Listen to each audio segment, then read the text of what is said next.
Toutes ces structures privées, surtout dans les zones comme les nôtres, il y a énormément d'activités. Je suis arrivé il y a 1 an avec une création d'activités, je déborde de boulot au bout d'1 an. Donc c'est vrai que les jeunes peuvent venir et auront du travail tout de suite. Ici, c'est des paris qui sont gagnants à 100%.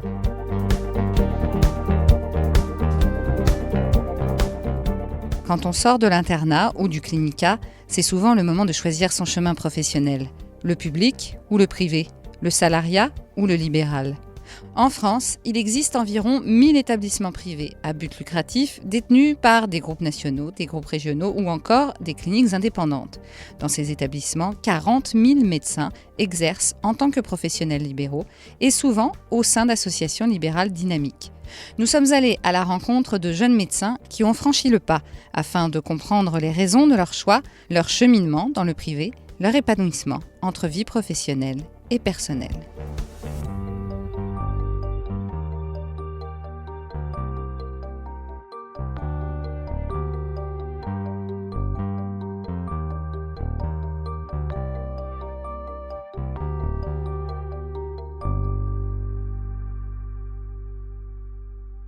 Aujourd'hui, nous partons pour Montluçon rencontrer le docteur Nicolas Caumont, chirurgien orthopédique de 40 ans. Entrepreneur dans l'âme, il a rejoint la clinique privée Saint-François il y a 1 an pour développer un projet ambitieux. Secrétariat docteur Caumont, bonjour. C'est pour quel problème ? Je vais juste prendre son nom. Un téléphone ? D'accord. Et on a dit c'était du côté droit, hein ? Eh bien, c'est noté. Donc, vendredi 19 février, 14h30 à l'imagerie médicale et 15h la consultation. Voilà. Je vous en prie, bonne journée. Merci, au revoir. Je suis arrivé là où je voulais arriver, mais c'est vrai que le chemin est très long, donc c'est vrai que les études, ça dure entre 12 et 13 ans, donc on passe pas mal de phases, donc c'est vrai que la phase principale où on se décide le plus, c'est pendant l'internat, donc c'est là où on a vraiment une image de ce qu'est vraiment le travail. Donc quand je suis commencé à être interne en chirurgie, j'ai travaillé au centre universitaire à Clermont-Ferrand, et on se rend compte du milieu public en fait.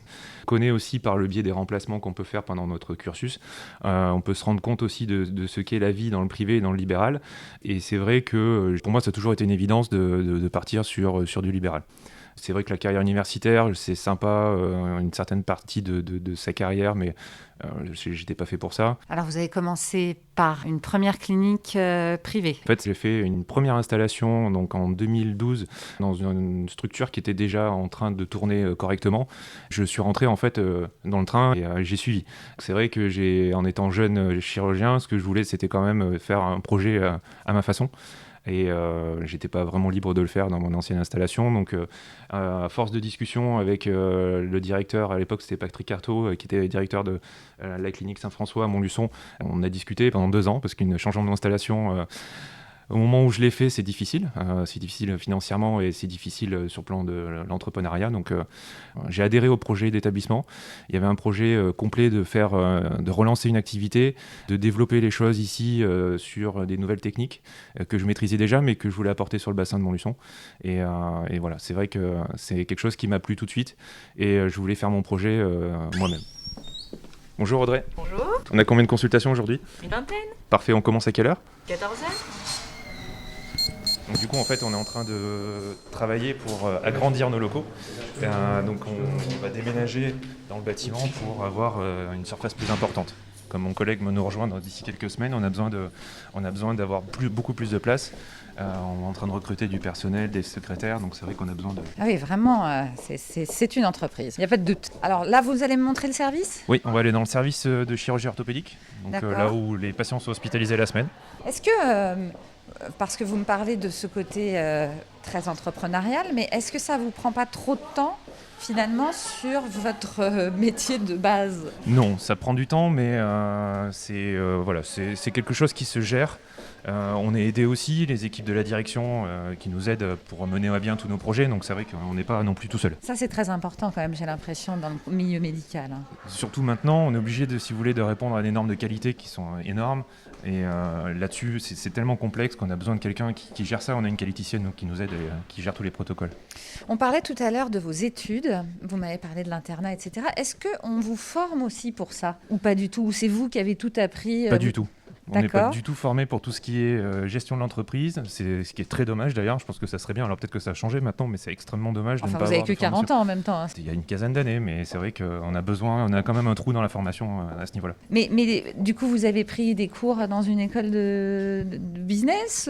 Non, pas du tout, non. Après, ça s'apprend sur le tas, on est en compagnonnage avec les anciens associés. Voilà, c'est des gens qui ont plus d'expérience pour permettre de nous apprendre un petit peu les ficelles, mais après, ça s'apprend.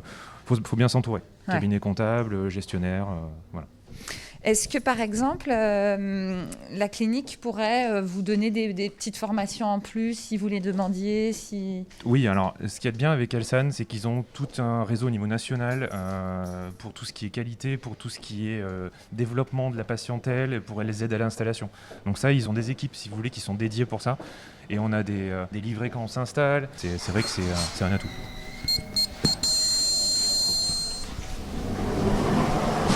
Bonjour, bah oui, vous me reconnaissez pas, ouais.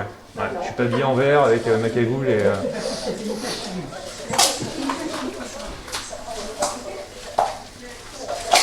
C'était le chef de bloc. Alors, finalement, ce qui vous a fait venir ici, c'est que vous avez vu le métier de chirurgien orthopédique aussi un peu comme un entrepreneur. Tout à fait. En fait, l'avantage de ce métier, parfois ça peut être une inquiétude, mais c'est un challenge, je trouve ça passionnant. C'est vrai qu'on est chirurgien, mais aussi chef d'entreprise.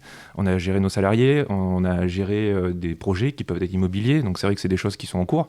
Pour faire des bâtiments de consultation, par exemple, c'est des choses que le groupe nous permet d'envisager. Et il y avait également le projet de l'établissement, le projet de développement de l'activité de chirurgie orthopédique avec des nouvelles techniques. Il faut pas mal d'investissements pour réussir à faire ce type de mise en place. Et c'est vrai que le groupe a des capacités d'investissement qui sont énormes. Donc c'est vrai qu'on est parti sur un projet qui était passionnant. Comment on se prépare à cette aventure?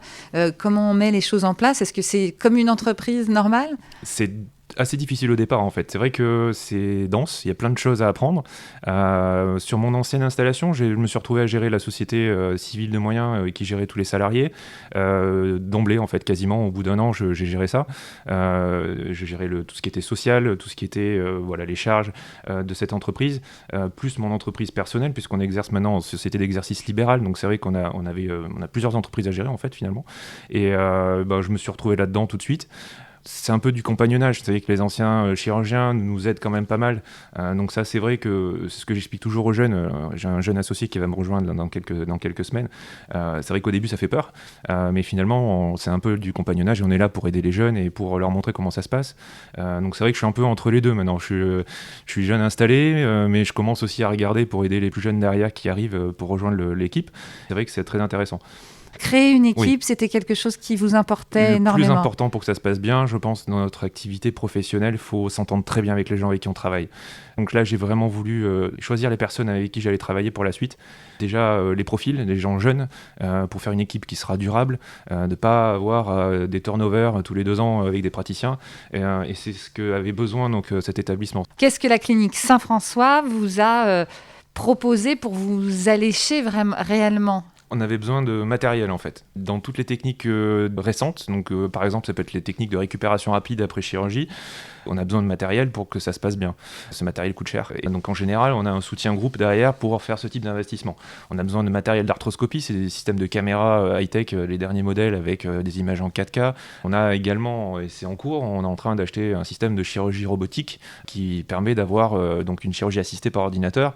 Et ça c'est pareil, c'est les toutes dernières technologies. On voulait me positionner en tant que précurseur sur ce type de technique et on est en train de l'acquérir. Et vous ne pouviez pas le faire tout seul? Non, c'est pas possible. En tant que praticien, on ne peut pas investir sur ce type de matériel.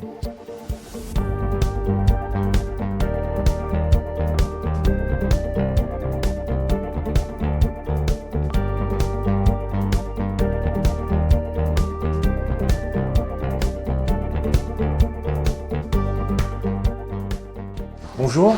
Mesdames, bonjour. Tout va bien? On va dans votre bureau? Bah ouais. Je présente Thomas Martin, donc, qui est chef de bloc donc à la Polyclinique Saint-François. Bonjour Thomas. Enchanté. Est-ce que vous pouvez me raconter, vous, quand est-ce que vous êtes arrivé ici à la clinique Saint-François et puis me dire un peu comment les choses ont évolué depuis que le docteur Comon est arrivé ? Alors j'ai commencé ma carrière dans l'établissement voilà quelques années, en 93, et Monsieur Comon donc est arrivé plutôt dernièrement. On a vu un renouveau de l'organisation de la chirurgie orthopédique, avec un raccourcissement des durées de séjour, avec une simplification des procédures chirurgicales, avec une dynamique de prise en charge des patients, donc avec la récupération rapide, où on est sur des séjours qui sont très très courts et des prises en charge qui sont adaptées au profil des patients. Le docteur Comon, il a vraiment un profil d'entrepreneur, en fait. Cette vision-là, est-ce que c'est quelque chose à laquelle vous adhérez ? J'adhère complètement dans le sens où ça redynamise mon métier, moi aussi, et ça nous permet d'aborder l'avenir différemment. On voit grand et loin. Alors, parmi les choses qu'a fait peut-être évoluer aussi le docteur Comon, c'est sur les machines. Alors, disons que j'avais quand même déjà de l'expérience sur le matériel que j'utilisais et qu'il me fallait pour pouvoir développer plus mon activité. Et donc, du coup, quand je suis arrivé ici, on a pu budgétiser l'achat de matériel adapté. Dernière génération, par exemple, là, ça va être un système de moteur ultra puissant et compact. Il nous en faut énormément. Sur une journée, je peux opérer jusqu'à 7 patients. Et, Alors, ça ressemble carrément à un pistolet, en fait. Exactement. C'est voilà, ce type de matériel qu'on utilise tous les jours pour faire des prothèses de genoux ou des prothèses de hanche, par exemple.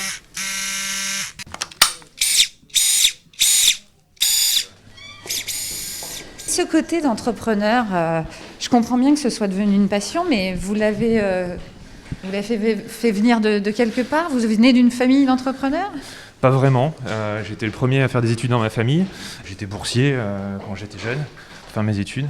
Je suis parti de zéro et voilà. Après, j'ai évolué sur ce type de projet professionnel, même si voilà, c'était pas spécialement prévu à la base. Bon, on est de retour dans votre bureau.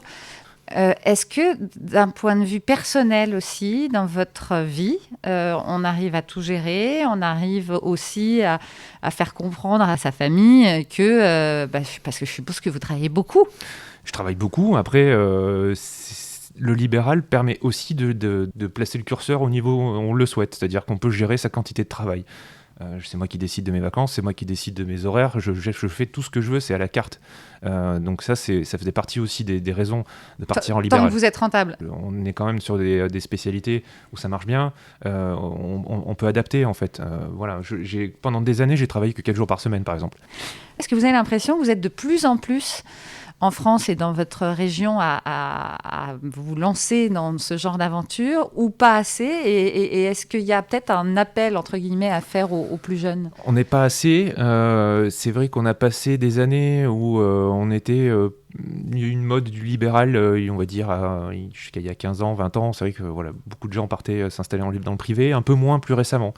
Du coup, effectivement, on a besoin de monde pour faire tourner toutes ces structures privées, surtout dans les zones comme les nôtres. Il y a énormément d'activités. Je suis arrivé il y a 1 an avec une création d'activités. Je déborde de boulot au bout d'1 an. On est même à se dire comment on va gérer le trop-plein de travail. On est sur une installation qui va être vraiment clé en main. Elsan sait faire. Ils aident vraiment les jeunes pour s'installer. Je le sais bien puisque voilà, j'avais déjà de l'expérience, mais l'installation de mon collègue dans quelques semaines, tout a été bien géré correctement, tout a été sécurisé. Enfin voilà, il arrive, il a déjà son agenda qui est rempli.